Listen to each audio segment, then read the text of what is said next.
மக்கள் நல்வாழ்வு சமூக பாதுகாப்பு அமைப்பின் சார்பில் குடியரசு தினத்தை முன்னிட்டு நிறுவனத் தலைவர் ராஜேஷ் ஆலோசனையின்படி துவாக்குடி கோட்டாரப்பட்டியில் உள்ள அரசு ஆரம்பப் பள்ளியில் கொடியேற்றி மாணவர்களுக்கு பரிசுப் பொருட்கள் வழங்கியும் மற்றும் இனிப்புகள் வழங்கி கொண்டாடினர். இந்நிகழ்வில் தலைமை ஆசிரியர் ஆரோக்கியதாஸ், கோட்டாரப்பட்டி தலைவர் நல்லுசாமி, அமைப்பின் நிறுவன பொதுச் செயலாளர் ஆதிலட்சுமி, மாநில ஆலோசகர் ராமன், மாநில துணை ஆலோசகர் பெஞ்சமின், வழக்கறிஞர் சாருமதி, மாநில மகளிர் அணித்தலைவர் சுபா, துணைத் தலைவர் ஜெயராணி, செயலாளர் பானுமதி, மாநில இளைஞரணி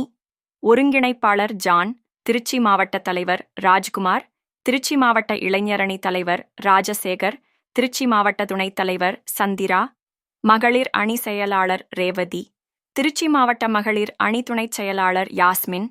திருச்சி மாவட்ட ஒருங்கிணைப்பாளர் ராமன் மற்றும் ஆசிரியர்கள், பெற்றோர்கள் கலந்து கொண்டு சிறப்பித்தனர்.